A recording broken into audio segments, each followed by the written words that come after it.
Muito bem, estamos de volta. Eu não sei qual é a sua experiência aí, mas eu tenho certeza que você conhece alguém que talvez já tenha tido um problema de saúde, que não necessariamente o problema era o início da doença, né? Que talvez tenha sido uma doença de ordem emocional que acabou se mostrando em alguma parte do corpo. Pois nos últimos anos as doenças mentais tiveram um aumento considerável. Segundo a Organização Mundial de Saúde, o Brasil, por exemplo, é considerado o país mais ansioso do mundo. E os transtornos mentais são responsáveis por mais de 1/3 do número total de incapacidades nas Américas. A pergunta que fica é: como viver de forma plena, equilibrada, diante de uma realidade tão alarmante? Por isso que hoje a gente quer te mostrar aqui algumas formas que esses transtornos mentais afetam a nossa saúde. E quem vai estar com a gente para falar sobre esse assunto delicado e tão importante é o Dr. Francisco Matheus João, que é médico ortopedista. Mas é muito bom ter aqui também a sua participação no programa, então já quero convidar você para mandar a mensagem para a gente através do WhatsApp. Anota aí o número, 12 98266 0004. Vou repetir, 12 98266 0004. Você também pode usar esse códigozinho aparecendo aqui, que é o QR Code, onde você coloca a câmera do seu celular aqui, como se fosse tirar uma foto, e você vai ser direcionado para o nosso contato do WhatsApp. E aí é só disparar a sua dúvida e não esquece de dizer para a gente quem é você e de onde você está falando. Combinado? Dr. Francisco Matheus, bem-vindo ao Vida e Saúde, que honra tê-lo aqui com a gente. Eu sei que o senhor é uma pessoa muito ocupada, tem feito um excelente trabalho aí e hoje tirou um tempinho para falar com a gente sobre essas doenças que podem ter a relação muito próxima entre o estado mental e também a saúde física. Tudo bem, doutor? Teru, muito boa tarde à equipe aí da Vida e Saúde. E sempre é um privilégio estar com vocês, né, discutindo sobre saúde. Então, eu me sinto honrado em estar com vocês aqui novamente, tá bom? Muito obrigada. O Dr. Francisco Matheus está falando diretamente do Hospital Adventista de Manaus, um hospital referência ali da região e que tem feito um ótimo trabalho, um excelente trabalho no combate, no enfrentamento ao Covid-19.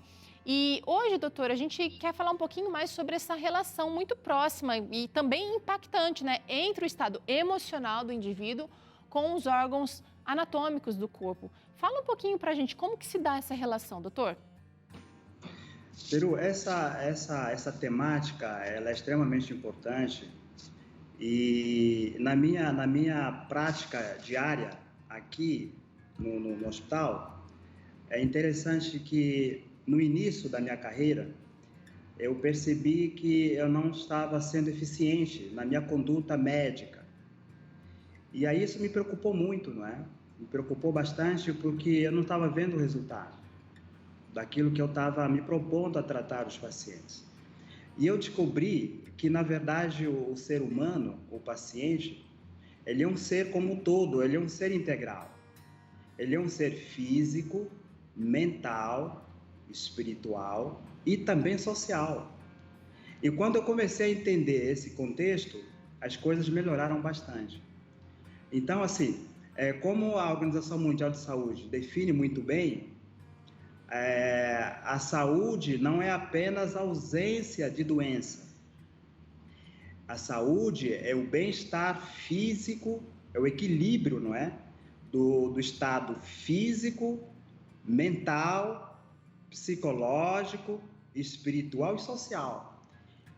E como você falou muito bem aí, existe uma interligação, uma conexão muito estreita entre a parte mental e a parte física, não é? É um conjunto só. O ser humano ele é um conjunto. Nós não podemos fragmentar o ser humano. Não podemos tratar um problema físico sem entendermos o contexto, não é, psicológico dessa pessoa. Então existe essa ligação com certeza, né? Onde você tem, por exemplo, as emoções ou a parte emocional, a parte mental, psicológica, psíquica do ser humano, ela está conectada, né, dentro do sistema nervoso central. E dentro desse sistema nervoso central, você tem uma grande parte responsável por isso. Você tem a ponte, que é uma região do cérebro, o bulbo, o próprio córtex cerebral, são áreas envolvidas com as emoções, envolvidas com a parte mental. E a gente não pode, com certeza, ignorar essa ligação mental com o resto do corpo, que os nossos órgãos, nossos sistemas, não é? E especialmente eu lido com o sistema músculo-esquelético. Existem muitas desordens do sistema músculo-esquelético, como dores nas costas, dores nos músculos, dores no corpo inteiro, dores articulares, né? As tendinites, bursites, as lombalgias, né? Muitas dessas doenças têm muito a ver com o aspecto psicológico do paciente. Claro, isso envolve tempo de você ir à busca desses fatores, né? Eu tô aqui pensando... Eu estou aqui pensando, doutor, que é muito difícil a gente ver um ortopedista falando assim, porque normalmente as queixas talvez mais comuns aí do seu consultório sejam: doutor, eu estou aqui com um problema no meu ombro, eu estou aqui com um problema no meu joelho, na minha perna.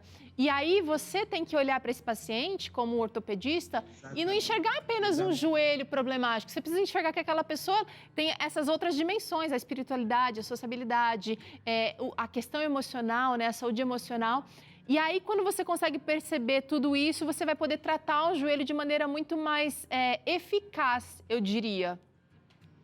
Teru, isso é muito importante, né? É uma constatação, assim, muito impactante, e eu sempre falo para os meus alunos que você não vai tratar um joelho, você não vai tratar uma gastrite, uma hipertensão, uma diabetes, você vai tratar o paciente.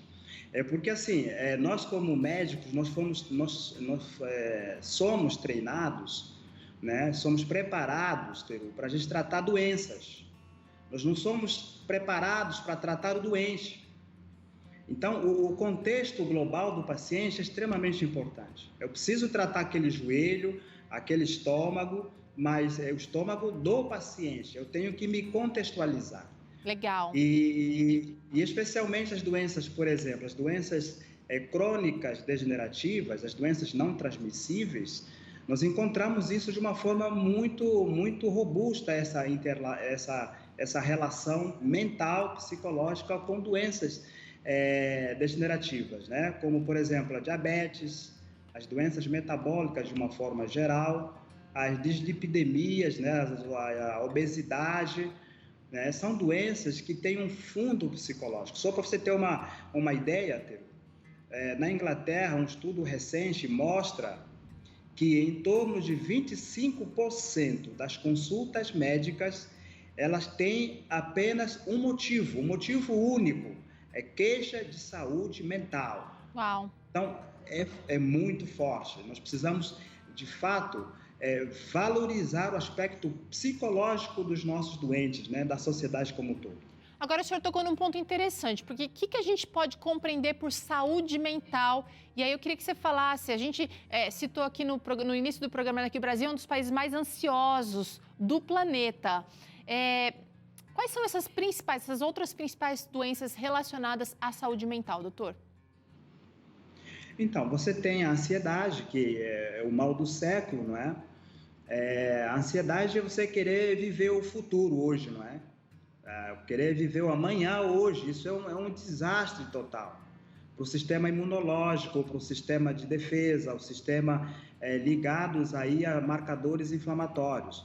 Um outro distúrbio mental é a depressão, né? Muita gente realmente com esse mal aí de depressão, o estresse também, não é? O nosso dia a dia frenético faz com que a gente viva de uma forma acelerada, né? São distúrbios mentais comuns, são leves, moderados, mas se você não prestar atenção, se você não cuidar da sua saúde mental, esses sinais, elas podem se intensificar, podem se agravar, e agravando vem junto com elas, não é? As doenças somáticas, as doenças físicas, não é? Que realmente vão aparecer e vão realmente agravar a sua situação de saúde. Tá. Doutor, parece que chegou uma pergunta justamente falando sobre ansiedade que eu queria trazer nesse momento aqui pra gente, que quem tá falando pra gente é a Ellen, lá de Osasco, ó. tenho 30 anos e sou muito ansiosa. Chego a sentir falta de ar, muita falta de ar, ela relata, insônia e dor de cabeça. Eu quero abraçar o mundo, e o mundo, eu imagino que ela quis dizer aqui, e às vezes não dou conta. Como lidar com isso? Essa é uma pergunta de $1 milhão. Todo mundo quer saber como lidar, porque às vezes aquele sentimento, aquele modo de vida, ele é mais forte do que eu de repente dou conta. Então a pessoa, quando ela vê, ela já está em crise. Teru, é muito importante isso. Olha bem, nós precisamos prestar atenção na linguagem do nosso corpo. O corpo tem uma linguagem, nós precisamos ouvir a voz do corpo. Quando você perceber alterações, mesmo que sutis no início, mas vão se agravando, é sinal de que alguma coisa precisa ser melhorado, né? Por exemplo, distúrbios de apetite, distúrbios de sono. A pessoa, de repente, você fica uma pessoa mais irritadiça. Você não tem resiliência, que é a capacidade de absorver problemas. Você está dormindo pouco, dormindo mal, né? Está se isolando um pouquinho mais das pessoas, o isolamento social, a sociofobia, né? São situações que você deve perceber que não são alertas, não é? E hoje, normalmente, as pessoas não têm paciência com as outras pessoas. Você quer levar, como a nossa ouvinte comentou agora, você quer levar o mundo inteiro em cima de você. Você tem que ter a capacidade de respeitar, né, os seus limites. Você tem que saber os seus limites.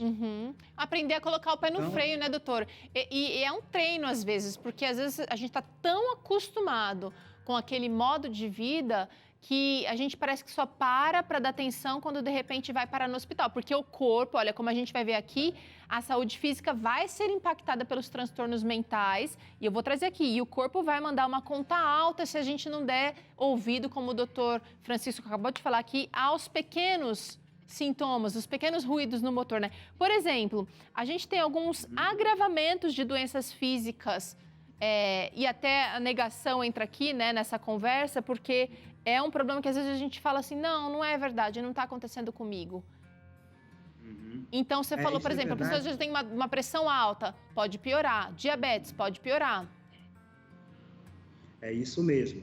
E olha bem, o estado psicológico, o estado mental da gente, ela fica intimamente ligada com o nosso sistema de defesa e relacionado com os indicadores inflamatórios, como, por exemplo, interleucina 6. É um marcador inflamatório que tem a ver com a mortalidade das pessoas, né? E esses estados psicológicos anormais propiciam a produção elevada dessas citocinas, ok? E quais são os órgãos-alvo? É o coração. A gente tem aqui o coração, né? Olha, às vezes a doença não aparece naquele momento, mas vai lá para frente, né, doutor? Exatamente. Você tem o quê? O estômago, você tem o próprio cérebro, os AVCs, não é? Como você falou bem. A pessoa, às vezes, ele só se percebe do desgaste emocional quando vem um desastre físico, como, por exemplo, um acidente vascular cerebral, um infarto agudo do miocárdio, por exemplo, né? Então, são situações já ao extremo, não é? Então, assim, esses marcadores inflamatórios, uma vez lançados na corrente sanguínea de uma forma perene, né, permanente e elevados, fazem com que haja falência, né, desses órgãos vitais, cérebro, coração e outros órgãos mais do nosso organismo. E é interessante, o senhor falou aqui, por exemplo, que na alteração de alguns sistemas do nosso corpo, o senhor citou, por exemplo, a imunidade, né, que pode ficar afetada. Mas eu estou pensando aqui também, as mulheres têm os hormônios também, os homens também, não só as mulheres, mas os hormônios a produção pode ser alterada por doenças psicossomáticas. Surgimento... Com certeza, os hormônios... Pode falar, doutor. Com certeza, os hormônios, como você falou aí bem, o cortisol, por exemplo, é um hormônio que é liberado, né, diante de um processo de estresse, de ansiedade extrema, e o cortisol em doses elevadas, né, é extremamente deletério para o nosso organismo. Doutor, agora eu quero saber o seguinte, como é que a gente enfrenta um problema de saúde como esse? Porque às vezes a gente pensa o seguinte, comecei a sentir alteração hormonal, mas eu sei que isso é de ordem, o surgimento, na verdade, a causa principal é porque eu não estou gerenciando muito bem a minha saúde mental, porque eu não estou dando conta. Que profissional eu procuro? Eu vou no endócrino, eu vou num psiquiatra, num psicólogo, começo terapia. Como é que a gente enfrenta? Isso é importante. Nós só entendemos na nossa sociedade hoje que doença é aquilo que você consegue provar, aquilo que você consegue fazer uma radiografia, uma tomografia, ressonância, exames de laboratórios e comprovar que de fato aquela doença existe. Mas, queridos, não é desse jeito. As principais doenças o que causa as doenças físicas são doenças que você não consegue mensurar. São as doenças mentais, elas existem. Então não é loucura, não é besteira, ou então a pessoa fraca. Não é, queridos. É uma situação real e você deve procurar um profissional. Você deve procurar a equipe interdisciplinar. Okay. Um psicólogo, um psiquiatra, uma nutricionista para poder te orientar a questão da alimentação, por exemplo, um terapeuta, o médico, o fisioterapeuta, enfim, você tem ali uma equipe pronta para te ajudar. Então, não relute. Quando você sentir esses sintomas, esses sinais, por favor, procure ajuda de um profissional que possa te orientar. Agora é o seguinte, doutor, nem sempre a gente tem condições, tempo e recursos, inclusive médicos, para a gente procurar. Dependendo da localidade aqui no Brasil, a gente não tem acesso a todos esses profissionais. Mas tem coisa que a gente consegue fazer em casa. Eu me lembro de um programa que o senhor participou aqui, que ensinou muita coisa legal para a gente do que dá para fazer em casa. Se desse para resumir, o senhor falou aqui, só para quem não acompanhou.